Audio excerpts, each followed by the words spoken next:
नमस्कार प्रिय दर्शकों। कई बार हम जानबूझकर या किसी के बहकावे में आकर गलत काम कर देते हैं, जिसका पछतावा हमें बाद में होता है। आज की इस बहुमूल्य कहानी में हम जानेंगे कि जीवन में गलत काम करने से कैसे बचें, क्योंकि आज जो हम करते हैं उसी का परिणाम हमें भविष्य में देखने को मिलता है। और यह आपने अपने आसपास के जीवन में देखा भी होगा कि कोई व्यक्ति गलत काम करता है तो उसे उसका नतीजा भी गलत ही भुगतना पड़ता है। तो चलिए आज की इस ज्ञानवर्धक कहानी को शुरू करते हैं। बहुत ही प्राचीन समय की बात है। एक नदी के किनारे एक गुरु अपना आश्रम बना के रहा करते थे। वे बहुत ही ज्ञानी और सिद्ध पुरुष थे। उनके पास दूर दूर से राजा महाराजाओं के बेटे शिक्षा ग्रहण करने के लिए आया करते थे। गुरु के पास दीन दुखियों के बच्चे भी शिक्षा ग्रहण के लिए आया करते थे।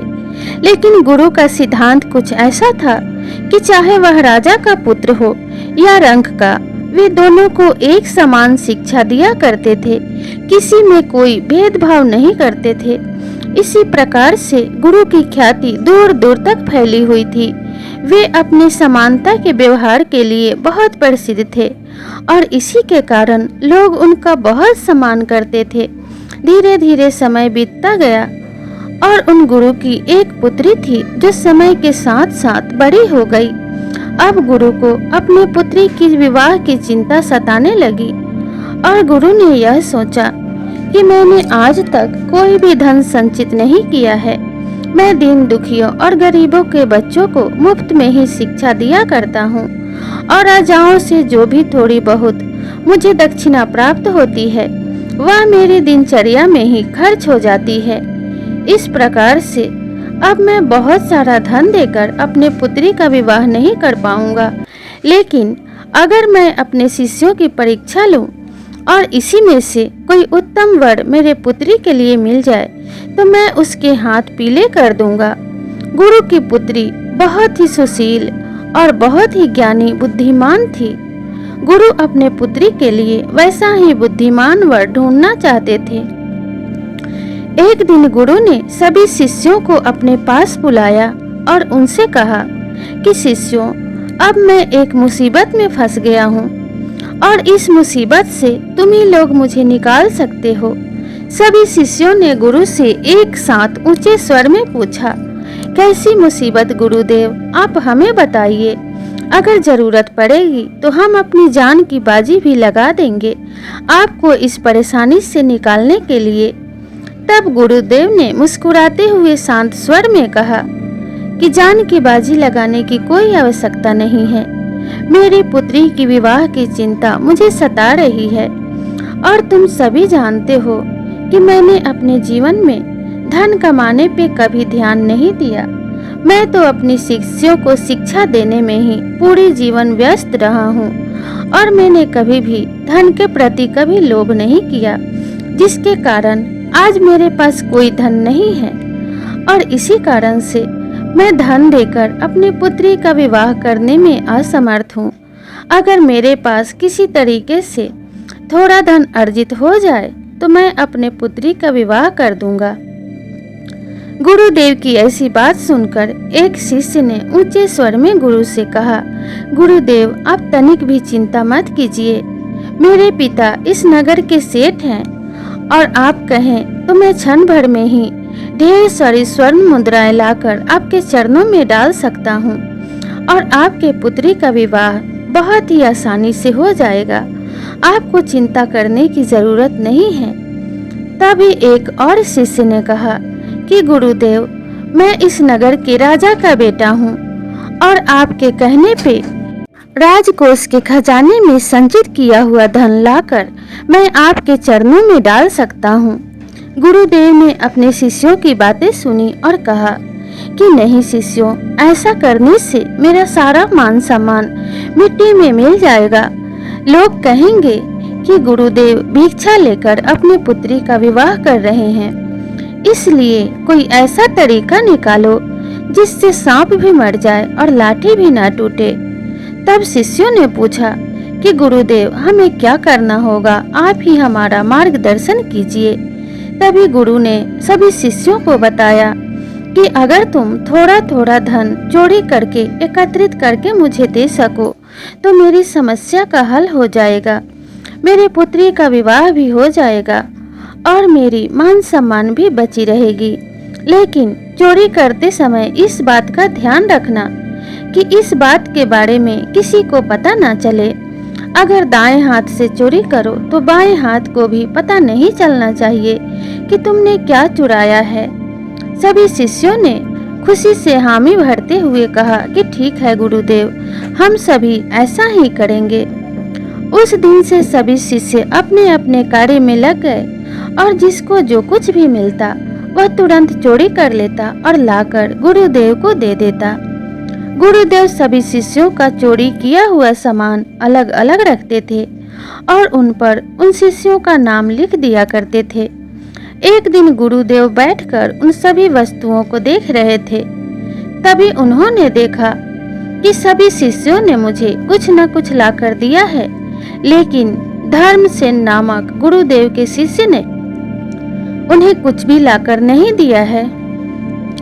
तब गुरुदेव ने सभी शिष्यों को अपने पास बुलाया और कहा कि धर्मसेन, सभी शिष्यों ने मुझे कुछ न कुछ लाकर दिया है, लेकिन तुमने मुझे कुछ भी लाकर नहीं दिया है। क्या तुम नहीं चाहते कि मुझे मेरी समस्या से छुटकारा मिले और मैं चिंता मुक्त हो जाऊं? तब धर्मसेन ने हाथ जोड़कर सर झुकाकर बड़े ही विनम्रता से जवाब दिया, गुरुदेव, मैं दिल से चाहता हूँ कि आपको आपकी चिंता से मुक्ति मिले, लेकिन आपने कार्य ही ऐसा सौंपा है जिसे मैं नहीं कर पाया। तब गुरुदेव ने कहा कि इस कार्य को करने में क्या परेशानी है। तब धर्मसेन ने बड़े ही प्रेम से उत्तर दिया कि गुरुदेव, आपने कहा था कि जब तुम चोरी करना तब किसी को पता नहीं चलना चाहिए। यहाँ तक कि तुम बाएं हाथ से चोरी करो तो दाएं हाथ को भी पता नहीं चलना चाहिए। लेकिन जब भी हम कोई कार्य करते हैं तो ईश्वर से कुछ भी नहीं छिपता, ईश्वर हमें देख रहे होते हैं, क्योंकि ईश्वर सृष्टि के हर कण कण में व्याप्त हैं। तो आप ही बताइए कि ईश्वर से यह चोरी मैं कैसे छिपा सकता हूँ। धर्मसेन की बातें सुनकर गुरुदेव की आंखें नम हो गई और उन्होंने धर्मसेन को गले से लगा लिया और कहा कि शिष्यों, मैं तुमसे चोरी नहीं करवाना चाहता था, बल्कि मैं तो तुम सब की परीक्षा ले रहा था कि कौन मेरा सच्चा शिष्य है और किसने मुझसे असली शिक्षा ग्रहण की है। धर्मसेन, तुम मेरी परीक्षा में सफल हुए, तुमने मुझसे सही ज्ञान प्राप्त कर लिया है और मैं अपनी पुत्री के लिए तुम्ही शिष्यों में से कोई वर तलाश कर रहा था जो कि सबसे उत्तम एवं सर्वोत्तम हो, जो कि बहुत ही ज्ञानी और बुद्धिमान हो। इस प्रकार से इस परीक्षा लेने से मुझे मेरे पुत्री के लिए वर मिल गया है और वो वर है धर्मसेन, क्योंकि धर्मसेन ने सही मायने में ज्ञान प्राप्त कर लिया है। सभी शिष्यों ने इस बात को अच्छी तरीके से समझ लिया और वे सभी धर्मसेन की जय जयकार करने लगे। तभी गुरुदेव ने सभी शिष्यों को समझाते हुए कहा कि पुत्र, मैं तुम्हें चोरी करने के लिए कभी भी नहीं कहता, लेकिन मैं तुम्हें परखना चाहता था। तुम इस बात को हमेशा ध्यान रखना कि गलत काम करने के लिए तुमसे कोई भी कहे, उस काम को तुम्हें कभी नहीं करना चाहिए, क्योंकि जो तुम आज करोगे उसका परिणाम तुम्हें कल अवश्य ही मिलेगा, क्योंकि ईश्वर से कुछ भी नहीं छिपता। जो हम करते हैं वही पाते हैं, जो हम बोते हैं वही काटते हैं। इसलिए हमेशा इस बात का ध्यान रखना कि जो दूसरों को दोगे वही लौट कर आएगा। इसीलिए कभी भी ऐसे गलत काम मत करना जिसके करने से तुम्हें भविष्य में हानि उठाना पड़े। चाहे उस कार्य को करने के लिए तुम्हारे माता पिता, भाई बहन, गुरु या कोई भी परिजन बोले, जब तक उस काम को करने की तुम्हारी अंतरात्मा गवाही न दे, उस काम को कभी मत करना। और मेरी इस बात को हमेशा स्मरण रखना। ऐसा कहकर गुरुदेव ने सभी शिष्यों से कहा कि तुमने जहाँ जहाँ से यह वस्तुएं चोरी करके एकत्रित की हैं, उनसे क्षमा मांगकर उन्हें वापस लौटा देना और कहना कि हमसे भूल हो गई, हमें क्षमा कर दीजिए। और ऐसा कहकर तुम वस्तुओं को लौटाकर फिर से गुरु आश्रम आ सकते हो। सभी शिष्य गुरुदेव की आज्ञा मानकर अपनी अपनी चीजों को लेकर उन व्यक्तियों के पास गए जहाँ से वे चोरी करके लाए थे और उन्हें वापस करके क्षमा मांगी।